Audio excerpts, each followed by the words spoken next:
It's my pleasure to welcome Bill Tobin as the district membership chair. And for those of you who might or might not know, Bill also has another job as the representative for Shelter Box. And so you see Bill around a lot with a big tent. That's a real big piece of real estate to take. Sorry, inside joke between Bill and I. In any case, Mr. Tobin, the floor is yours. Thanks, Dave. It looks great at the bottom of the stairs. I know you'll appreciate that comment.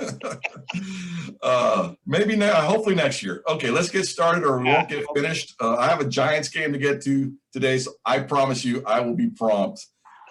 First, though, let me share my screen, and if I get a little thumbs up or jazz hands, everybody see it okay? Yep. All righty. So this session is being recorded. We figured that out.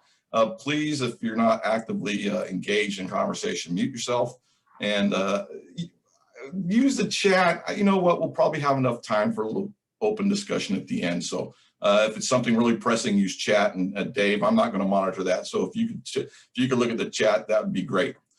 New club development. Let's jump right in. We're going to kind of cover two general concepts in new clubs. One is one that everyone's hearing about, and we have a couple in development currently in our district. That's cause-based clubs. And then we're also going to look at some reasons why you may consider having a second club in your community, even if you're a small club or if you're a large club. So let's just take about 20 seconds and just think to ourselves, what is the focus of my Rotary Club?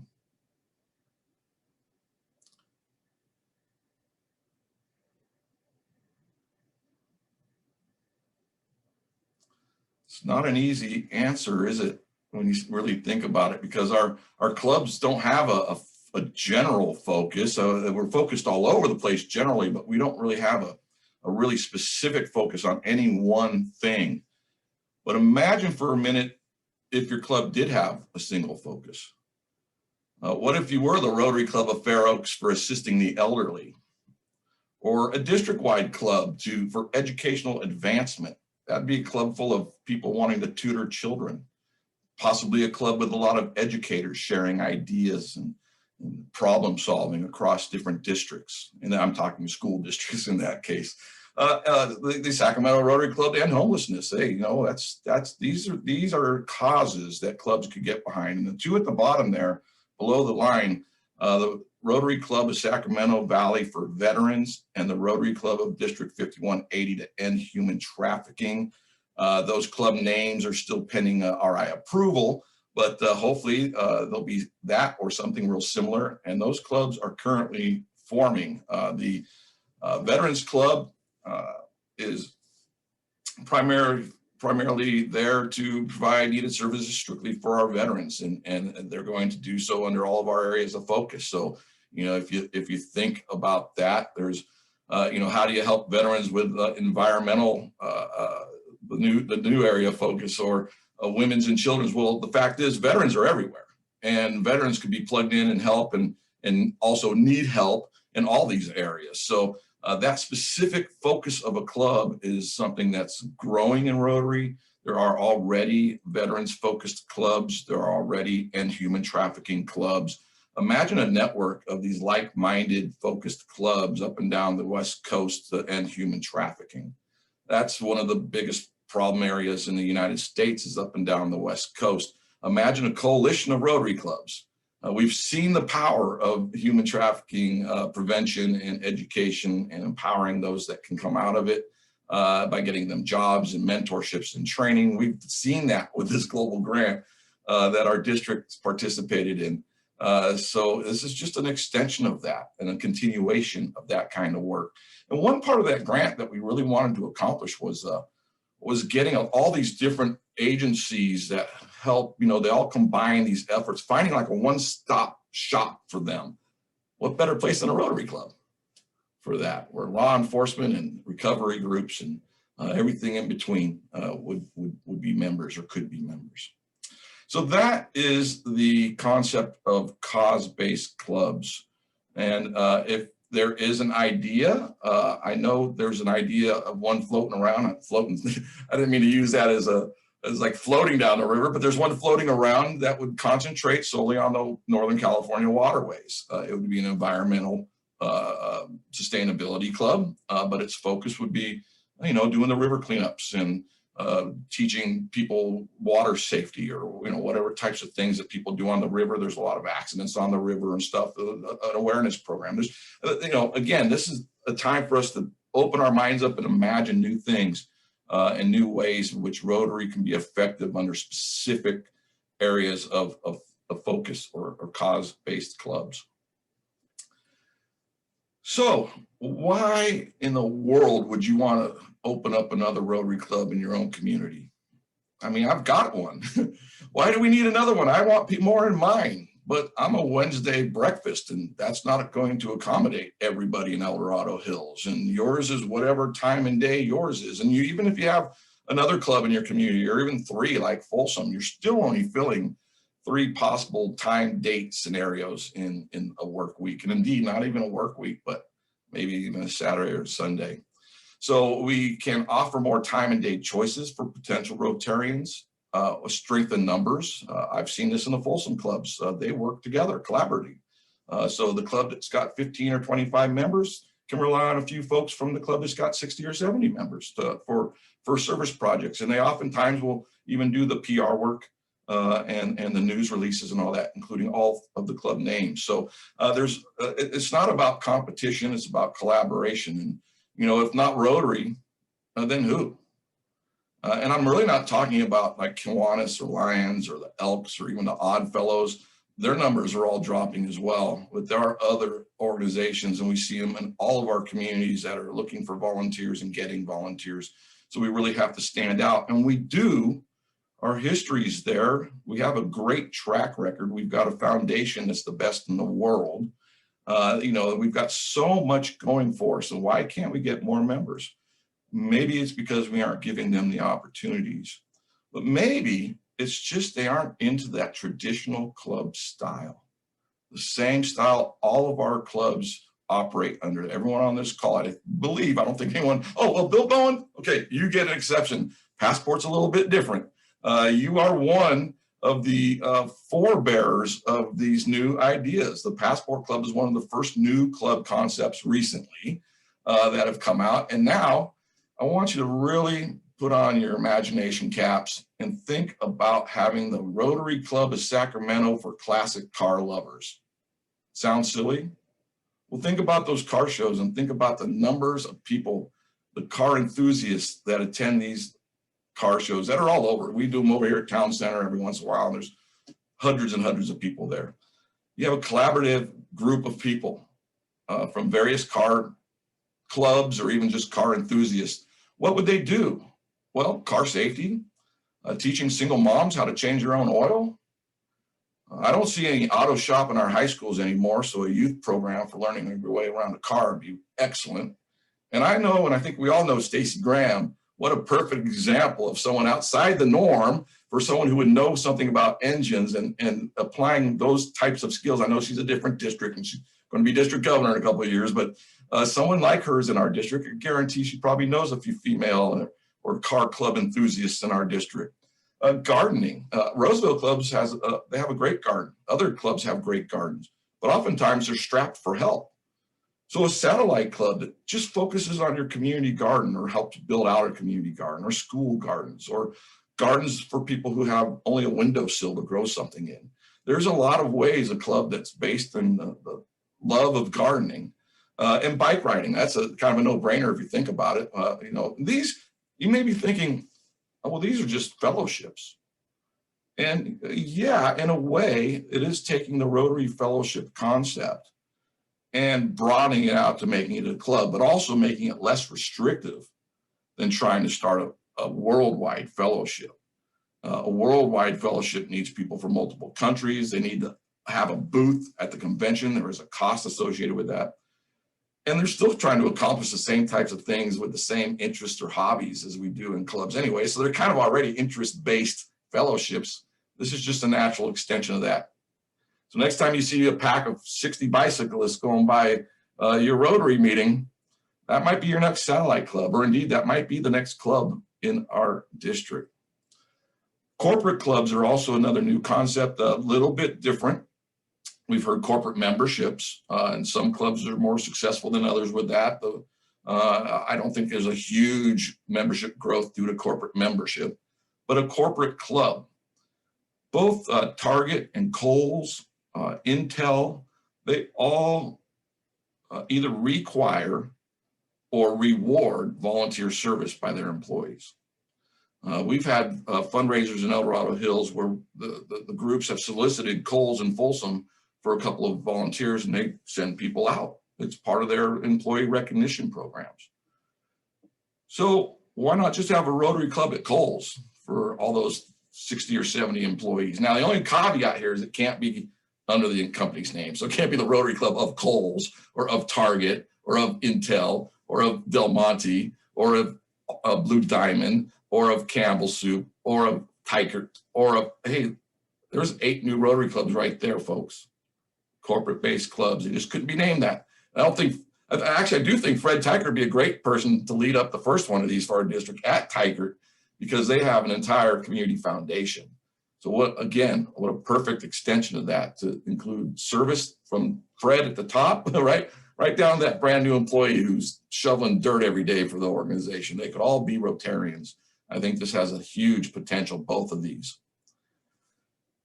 Okay, let's look at alumni base. Now our district, 2020, we're just not going to discuss it, right? But our district over the last 10 years, not counting 2020, not counting Pandemicville, historically we have about 8, 10, maybe 12 or 14 RYE students in and out. So that's say 28 to 30 people a year, plus those host families, the ones that aren't Rotarians. You could probably add another potential 15 or 20 people to that list, plus our RYLA students. District-wide, I think that's about 300 a year.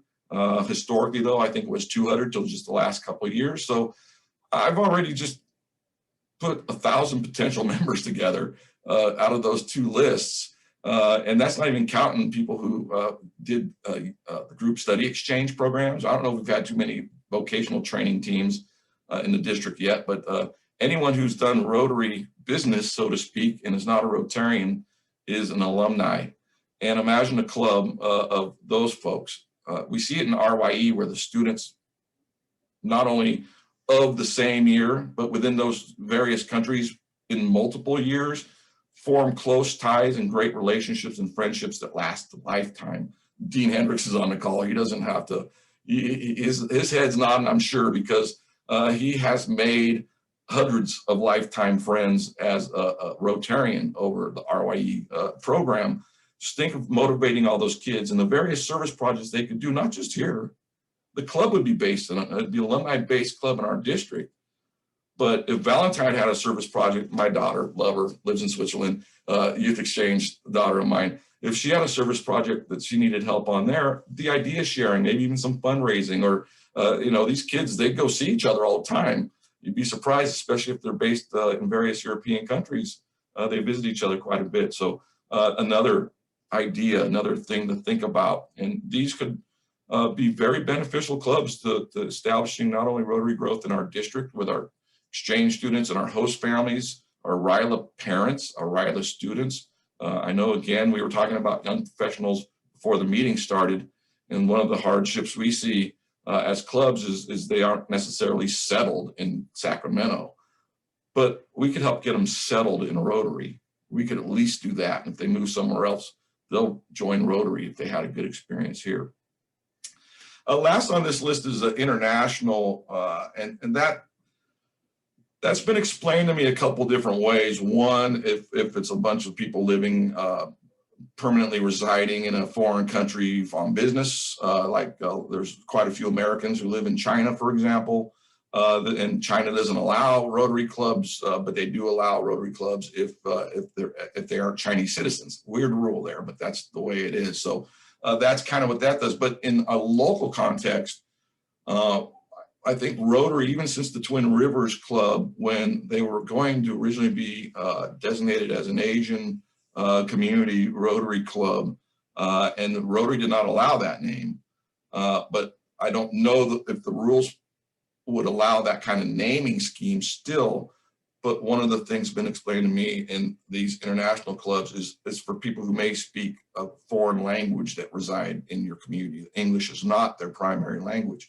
And in that respect, oh my goodness, I mean, Jack down at Pocket Greenhaven, you guys have a great relationship with a Hmong school. You do dictionaries there. Perhaps we have an international style club there. And so those are the types of things. And of course, Hispanics, and I know there's a big Russian community in Sacramento, and Polish. So these are ways of extending our international work domestically and getting to form friendships and relationships and being people of peace that we are with folks that sometimes feel excluded because they are in a foreign culture. So those are the club styles. Last couple things I have here is starting a new club. It's not as hard as it may seem. And here's a hint, go on Google. I'm not going to try and put you all the way through the Rotary thing with multiple layers of potential signing in and stuff. Just Google, start a Rotary club. And among the very top things that'll come up will be Rotary.org. Click and you'll get their things that'll pretty much cover you the same things as I'm going to show you here. But it's really just a few steps. Obviously, we've just covered some opportunity ideas. Then you want to make sure that Desiree gives you the go-ahead, not me. She'll give me the go-ahead to help you, but you got to make sure the district governor's on board. That's kind of important. Make a communications plan, and we have some great examples, and Rotary also has some examples of doing that.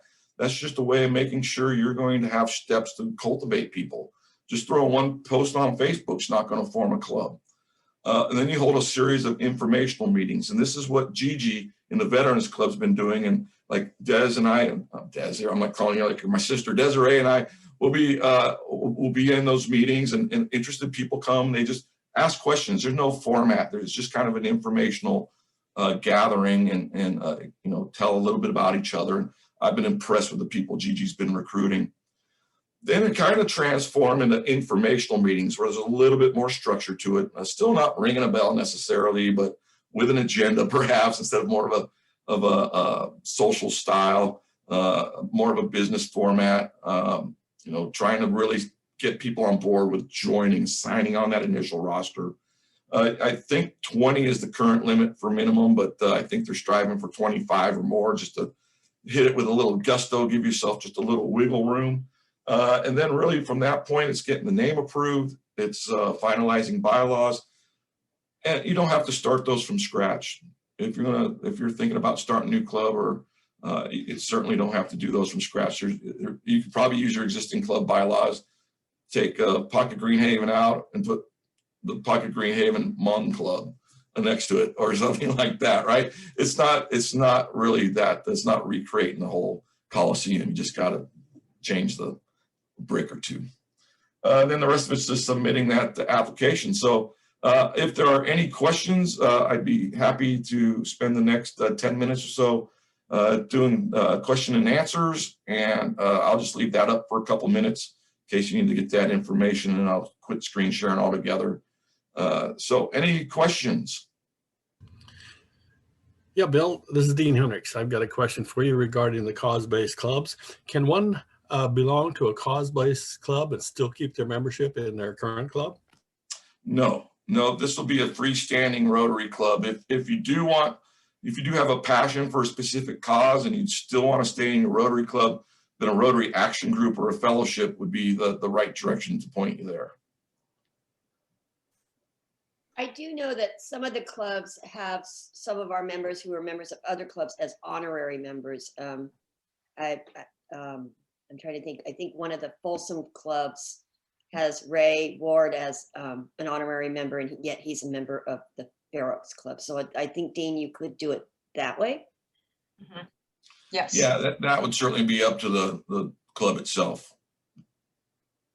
And I think that brings up the point of a concern that some clubs have about forming, whether it's cause-based or the alumni club, is that, oh, you're going to steal members from our clubs, and that's never the idea. In fact, I went to Gigi Rayford's, one of her informational meetings this past week. And it was interesting. The previous meeting, she had somebody attend, and it happened to be a member that had been in my Rotary Club and has been gone for about 5 years. And so I saw him on the call, and it was like, wow, Harold, good to see you. And it was really nice because he had to leave Rotary because we have the traditional meeting every week and all of that stuff. And he just, with his job, it wasn't working for him. But he is a veteran, and he got very excited about the cause, and he has signed up. So, you know, it's sometimes a way to bring people back to Rotary. And if you've got the flexibility of how you create your meetings, I think that's really nice, and that works for those folks. And so, yeah, it's not about stealing people from other clubs. We want to make sure, because some people get very concerned about that, is, you know, Bill, you've got one club up in El Dorado Hills, and if somebody wants to start another one, they go, oh, no, we don't want you to, you're going to steal members. But it's not about that. It's bringing new people into Rotary. It is, and I thought it was great seeing someone who had left Rotary at one of Gigi's informational meetings, because that's exactly the low-hanging fruit that we're looking for. So all of our clubs, everybody on this call has lost at least a dozen members. Have, you know, not by loss, I mean, some we don't get back, sadly, but have had members leave the club, at least 10 members in every single one of our clubs over the last 5 or 6 years. I mean, that's just the point of attrition that clubs go through currently. Maybe it's worth sending them an email and getting, you know, as these clubs are getting together, and say, hey, you know, I know our schedule didn't work out, or maybe even just our club dynamic didn't work out. Maybe the age factor was not right for that person, or the gender factor, or so many different dynamics that make up a club. You know, people don't always, they always say they leave because they don't have the time, but I bet if they're pressed, you'd find a lot more information out of that, and then just not having the time. But, you know, you may not think they have much of a interest in bicycling, or you know, some of these interest-based clubs, and even starting, Desiree and I have talked about starting district-wide fellowships and having just a district bicycle fellowship and a district this and that fellowship. And that's probably going to come into fruition as well. But what a great recruitment tool if someone comes into your club and they aren't working out, then they're thinking about leaving, but you know they have an interest or a hobby, and we had a club that suited their style, or I think I said recruitment tool, I should have said retainment tool. It'd be similar to the same way the Passport Club organized with, you know, don't leave Rotary, come here first. We're doing things a little bit different. And so we have more ideas and more approved ideas at that to do things different now.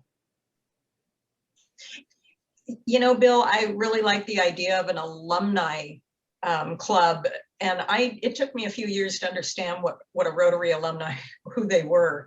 You know, anybody who's been associated with a Rotary program, whether it was RYE, RILA, the old group study exchange, etc. And I found there is a list on Rotary.org of everybody that's in your district that is a Rotary alumni that chose to register on Rotary.org.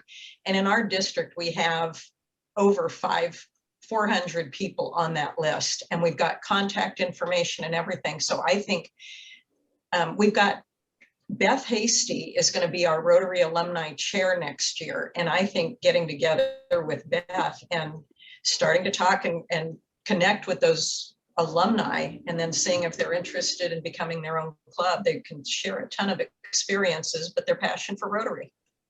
Yeah, and there are a couple of alumni clubs already, so I could find them and steal their bylaws like I did for the vets, and make that process a lot easier. And I just want to throw out that these interest-based clubs, there's the very first one that was formed, and you're going to laugh. It's the Rotary Club of Koala Lovers. And it's obviously based in Australia. But if you think about it, it makes perfect sense. You have an animal that's threatened, if not already now on the endangered species list. I'm not sure which. You've got a huge fire swept through those areas over the last few summers that took a lot of habitat away. And you've got, I mean, who doesn't like a koala bear, right? I mean, so, you know, it's it's wide open, folks. I know Bill's sitting there thinking, I wonder if I can get away with a Rocky Horror Picture Show club. And, you know, why not? Karen's like, not my year. I'm just saying, I've never been this excited. I've never been this excited for membership in Rotary. And I've been in Rotary not as long as Bob Deering or David Dean, or Dean Hendricks, but I've been in Rotary quite a while, since 2004. And I've seen the same numbers and then those numbers dropping now since then. And it's time to think outside the box. And that, I think, is what we're doing. Hey, Bob Deering, you got your hand up. All right. Yeah, What do you got, buddy? I just wanted to tell you, just for your edification, everybody else, that Rotary and the International does have club bylaws that you can take right from Rotary International and adapt to yourself also. So. Yeah, and the Constitution, which And the most don't Constitution, realize they have that's to have correct. one of those. But yeah, those are basically fill in the blank documents at Rotary. But you know, that's a starting point. Your club, you know, if you start a new club, may want to do something different. Karen, your hand is up. Yeah, I'm going to take us in a little bit of a different direction. You guys tell me when we did this, because time is just blurred together. Desiree, Bill, and I got together with Ron Jin, who's at the zone level. He's our new club development guru. And we got to see what was called a heat map. And the heat map gave us 2 areas where we are lacking in Rotary clubs in our district. So I'm going to introduce everybody to Zai down here. Zai is from my club, and she is a new Rotarian. She's attended every single one of these sessions. I'm so proud of you, Zai.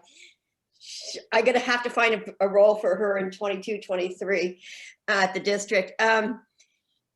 So the one area that the reason I mentioned Zai is it's in South Sacramento on the 99 corridor. We have the South Sacramento Club, but they're over off of the I-5 corridor on Freeport. So that is one area that not only do we have nothing there, we don't have any evening clubs down in the South End here. And that's an area that could really use some community service and some help. And so it also has a large Asian population there. So I think that's one area that if we can get a couple of our, we need to find somebody to take it on and to build it. The other area was up in Wheatland.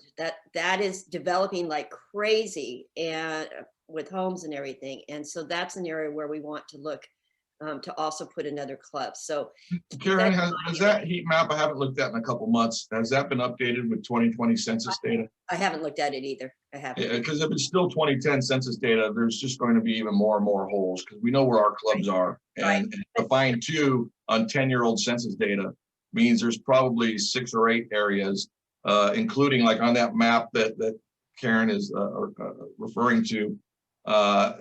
There's the whole south of 50 up here in El Dorado Hills and Folsom area is even on that map. So, and that's grown out. People are living there, their lawns are in and everything. So yeah, there is the heat map. And if any one of the clubs, because it is somewhat outdated data, but it does show you where current Rotary members who do actually log their stuff in my Rotary, where they're located. It's not like everyone's address, but it's just kind of a heat map. So it's a different shade of color. And if you want to look through your community and find the areas that maybe there's a lot of population and you have no members, that might be a good area to do a little service project to be out and visible in that community more or something like that. So I'd happy to go over that with any of the membership chairs from the clubs or the presidents of the clubs throughout the district as well. So one of the things that Desiree and I are looking to really implement is to put this back onto our assistant governors and let them start looking at their areas where they are lacking, and then working with Bill to find the person that would be great to spearhead the new clubs in that area. So I know during the 22-23 term, we're looking to add 2 clubs. During 21-22, we're looking to add 2 clubs. So that's our goals, and we're dead serious about them, aren't we, Desiree? We need to grow Rotaries, and this is a great way. And again, without affecting our current membership. Right. Well, you know, growing new clubs is not going to drop current membership, because absolute worst is you would have some member switch clubs. But I don't see that as being the case. And if someone's switching a club because of it's a better dynamic time, day, or whatever, then unfortunately, your club should look at that as a retention tool. They left your club, but we're retaining them in Rotary. They're in a club, hopefully right in your own community, and they could help forge that relationship between the two clubs, which should already be there. If you sponsor a club in your community, you're going to have a very close relationship with that club, or you should have a very close relationship with that club for several years, if not for ever. Bob, was your hand up again? Yeah, it is, Bill. And I wanted to just talk about something. You mentioned it, and you and I talked about it when we talked the other day, and it just jogged my mind. And I really like the idea of a satellite club. And you and I talked a little bit about a satellite club, but I'm going to give an example of what my club, and I think this is something we need to be going in. But about 4 or 5 years ago, we did a greenhouse project at an elementary school, and they had a teacher who was going to be working with this and whatever. And like most Rotary clubs, once you get through with a project, you back away from it, and you don't do anything with it. And all of a sudden, that greenhouse is last time I was over there, it needed work on it, and the garden beds were not being used. I think it would be perfect for my club, and I think other people could think about their clubs. A project you've done that project is not being used anymore. Develop a satellite club with people who have an interest in gardening or whatever, and have them take on that project. Yeah, satellite clubs, there are some successful ones. There are some that weren't successful, and I'll raise my hand with my club as an example of not successful. We tried it for a year and it just didn't work for us. But we didn't have these kinds of ideas, that they just weren't there. And I think as a satellite club being a different membership dues, and so they're still full-fledged members of Rotary within your club, but they're attend the satellite club. I think these are some membership ideas that, instead of it kind of being, maybe you'll join our club and start out in a satellite club, just to have them pay the basic dues, and they everything else, the food and all that, would be on their own. They meet their own, they do their own thing after that. But just that way we're growing Rotary.